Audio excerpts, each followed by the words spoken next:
It affected his speech. Poison, huh? I wonder It's that Matilda Hackett critter, Hoppy. She's the cook, ain't she? And poisoning folks is probably a hobby with her. I think it goes farther than that, California. You say this is the book your father always read, Miss Ruth? Yes. Channing was a favorite of his. It looks pretty well thumbed over, especially this section here. Look at that. What is it, Hoppy?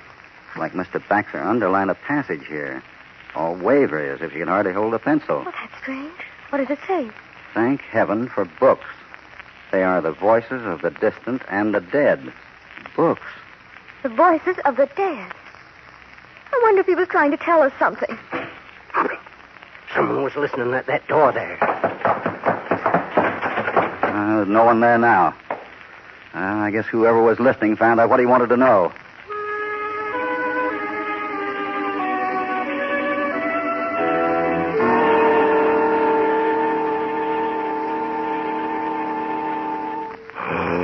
California, wake up. Hoppy, what in tarnation is... Listen. What's that? Something moving behind the walls. Mice, maybe? Well, if it's mice, they sure have big feet. Get your britches on. Ain't never had 'em off. Not in this house. Light the lamp. Yeah, coming up. Consarn, it went out. Shucks, went out again. What's the matter?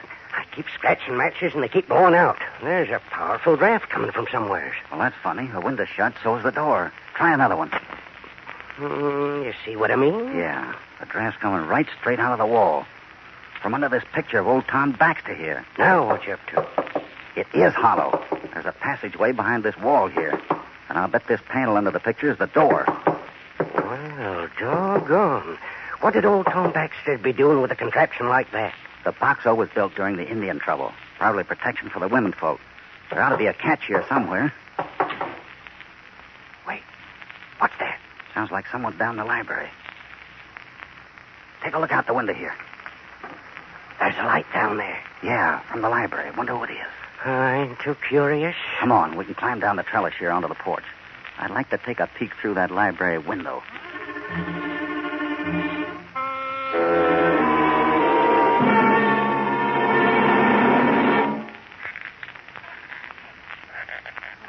Easy now. Can you see? Not yet. Now. What is it? Take a look. Well, I'll be... It's Ralph. Yeah. What's he doing at the desk? Looking over a set of books. Miss Ruth was right. The old man did keep records on the ranch here. Look, he's walking over to the fireplace. He's going to burn them. Hold it. You ain't going to let him. Wait, I said. Yeah, that's what I thought. He's putting them away. Those stones under the hearth are loose. The old man kept these books hidden underneath. What you going to do, Hoppy? Wait here till he's gone. And I have a look at those ledgers.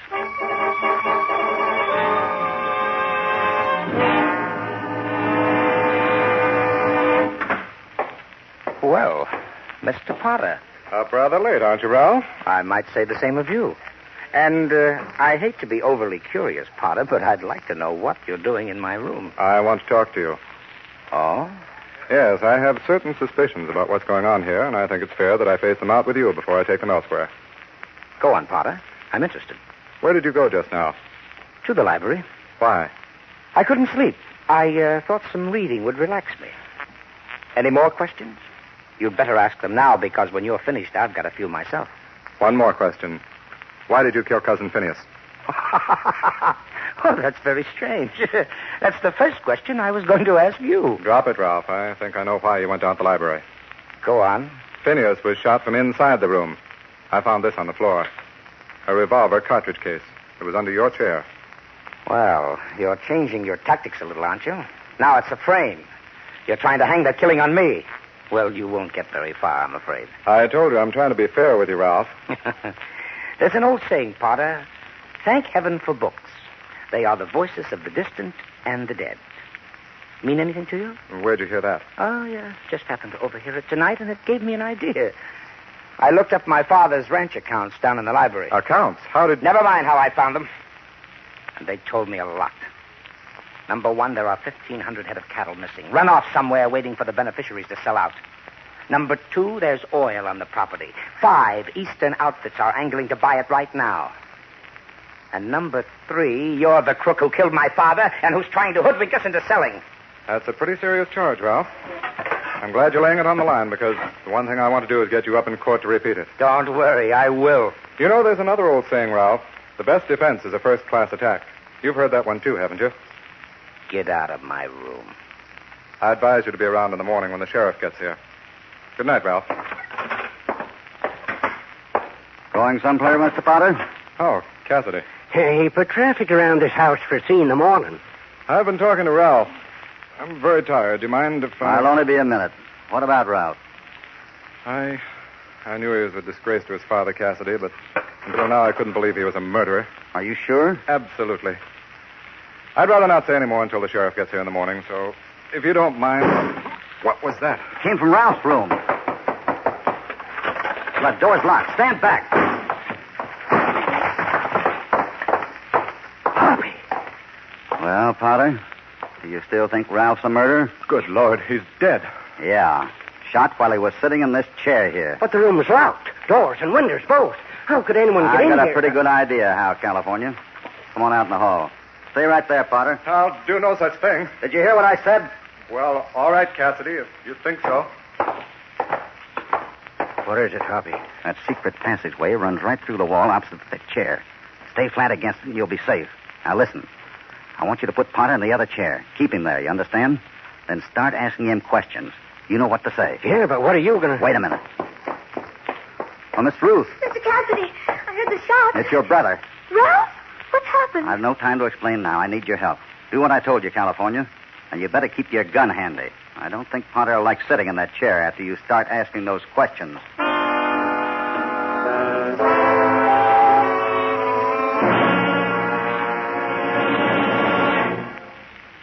See here, Carlson, I refuse... Easy now, Mr. Potter. Just lean back in your chair there and relax. Will you put down that gun? Nope.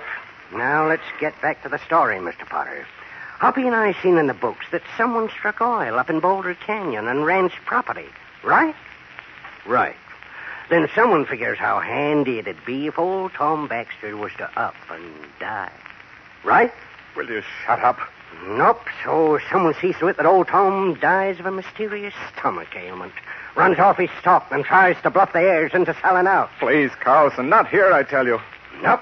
Not unless you want to tell me who your partner is, Mr. Potter. I can't talk here. Where's Cassidy? Pretty busy right now, checking on something else. Shall we start back at the beginning again, Mr. Potter?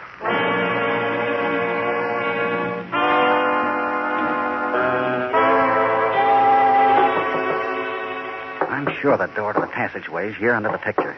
You say you can't remember? I don't know anything about it, Mr. Cassidy. What beats me how you could grow up in this house and not know about it. We weren't allowed in here as children. Why? Father had a strange feeling about that picture. We were never allowed to touch it. Wait, that's it, the picture. What do you mean? Let's see now. Spring is obviously underneath. I can't move it. Look, There she goes. a sliding panel. Why, I never would have believed. Think he's in there? Yeah, trying to decide whether or not to kill Potter before California makes him talk. Maybe you better stay here. It's not on your life. I'm going with you.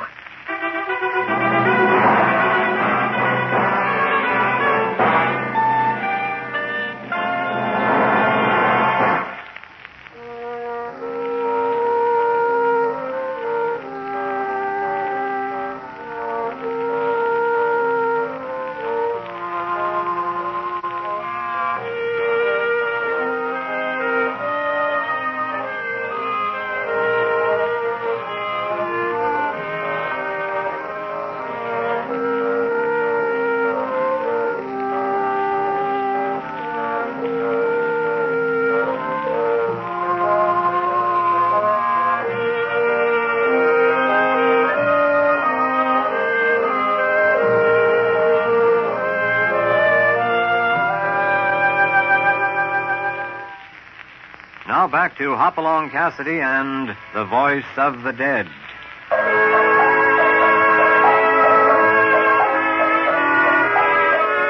The answer to the mysterious murders at the Box Hole Ranch House isn't far off now as California holds David Potter at gunpoint in the room where Ralph Baxter was killed, knowing that behind the wall at his back the killer is ready to fire if Potter starts to talk.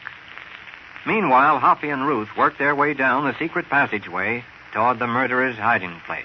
Hold it. Can you see anything? Listen. I'm getting tired of waiting, Potter. When you reckon you're going to tell me who your partner is? Will you be reasonable, Carlson? No. It's right around this corner. Stay right here. All right. Good luck, Hoppy. Thanks.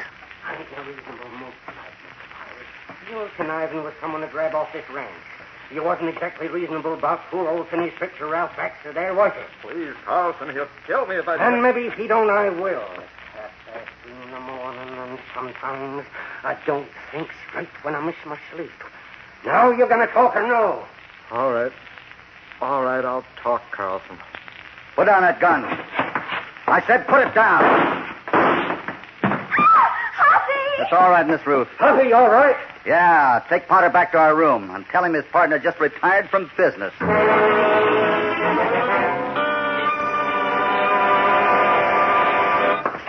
Hoppy. There you are, mister. Who is it?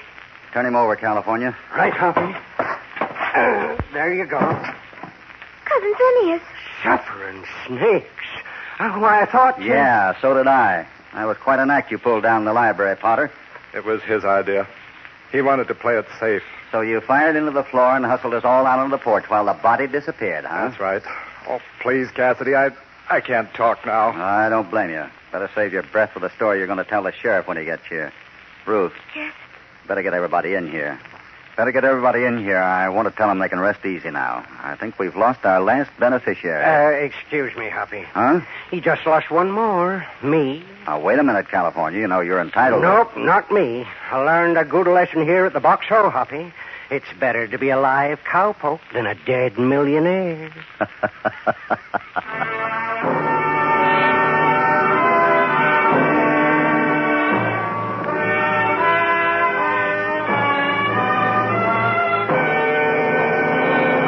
It was really turnabout California leading Hoppy into trouble. Now he can't do so much complaining next time Hoppy stumbles onto some happening that needs close watching and a ready gun. These partners will be riding out again soon into a threatening episode with an ambushed stagecoach. Hopalong Cassidy, starring William Boyd, is transcribed and produced in the West by Walter White, Jr. The voice of the dead was adapted for radio by Harold Swanton. All stories are based upon the characters created by Clarence E. Mulford. This is a Commodore production.